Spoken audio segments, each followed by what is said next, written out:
ये बताओ, महिलाओं को राम कथा करनी चाहिए कि नहीं करनी चाहिए? रामायण पढ़नी चाहिए या नहीं पढ़ना चाहिए? हनुमान चालीसा पढ़नी चाहिए नहीं पढ़नी चाहिए? तो मैंने कहा बताओ कहाँ लिखा है नहीं पढ़नी चाहिए? बताइए कहाँ लिखा है नहीं पढ़नी चाहिए? कि नहीं हम आपसे पूछ रहे हैं। मैंने कहा जरूर पढ़नी चाहिए। तो उन्होंने हमसे पूछा बताओ कहाँ लिखी है? हमने उनसे पूछा ना कि बताओ कहाँ लिखा है कि नहीं पढ़ना चाहिए?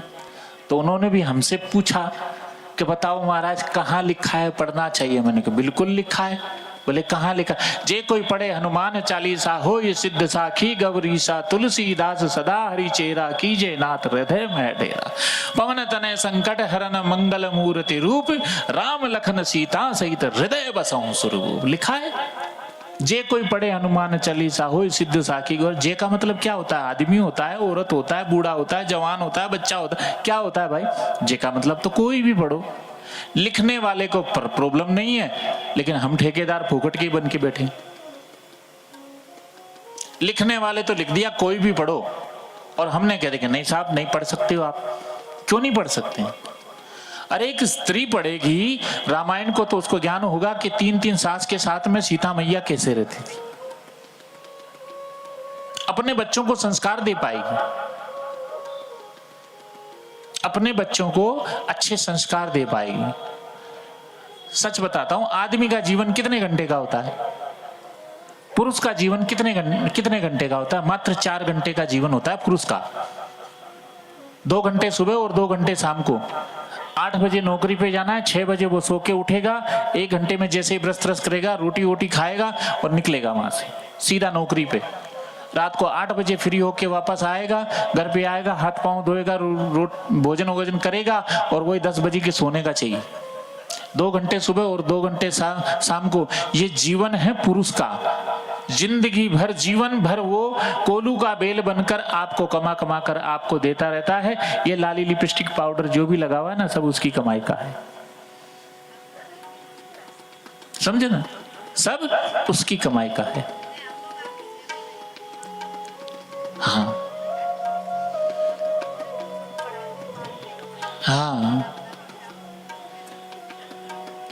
तो ये जिम्मेदारी, शिक्षा की जिम्मेदारी किसकी होती है? हमारी माता और बहनों की जिम्मेदारी होती है। बच्चों को अच्छी शिक्षा की जिम्मेदारी किसकी होती है? माता बहनों की जिम्मेदारी होती है कि वो बच्चों को अच्छी संस्कार दे। कहते हैं ना, बिटिया अगर कुछ गलती करती है, बिटिया अगर कुछ गलती करती है तो सास ननद क्या बोलती है कि तेरी माँ ने तुझे इतना नहीं सिखाया, कि तेरी माँ ने तुझे इतना नहीं सिखाया। बेटी सबकी बेटी होती है, हमारी भी बेटी होती है, दूसरे की भी बेटी होती है। सुखदेव जी महाराज जब व्यास जी महाराज के पास आए तो व्यास जी महाराज ने भी कहा कि देखो हमारा पुत्र आया तो है, परंतु इनकी परीक्षा लेनी चाहिए, कि जाओ जनक जी महाराज के पास इनको परीक्षा के लिए भेजाओ। और जनक जी महाराज के पास संदेश पहुंचा दिया कि हमारा पुत्र आ रहा है, परीक्षा अच्छे से ठोक बजा कर ले लेना। और हम हमारे स्कूल के टीचर को क्या बोलते हैं? गुरुजी 2 विषय के अंदर फेल है, पास कर देना ना। क्या बोलते हैं हम गुरुजी को? कि गुरुजी 1-2 विषय में थोड़ा बच्चा ऐसा, थोड़ा पास कर देना, ऊपर से कुछ ले जो ले लेना और पास कर दो। लेकिन आज व्यास जी महाराज जनक जी महाराज को क्या कहते हैं?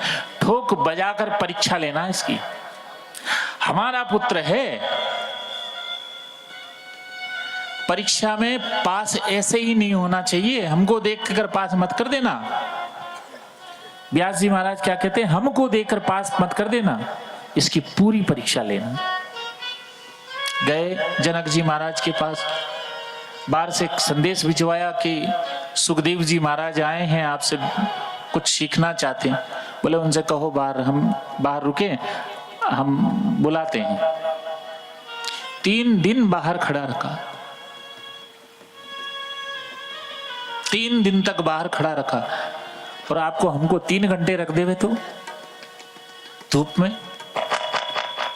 हम धूप में बैठकर कथा नहीं सुन सकते, लेकिन वो 3 दिन तक बाहर खड़े होकर अच्छा। फिर दूसरे दिन भेजा, बोले आज कि आज भी उनका वही हाल है। बोले तीसरे दिन, बोले आज कि उनका हाल भी वही है। बोले भोजन किया कि नहीं किया? कि भोजन भी नहीं मांगा, पानी भी नहीं मांगा, कुछ नहीं मांगते हैं वो तो, बस चुपचाप खड़े हैं। बोले अच्छा, कि ठीक है अंदर बुलाओ।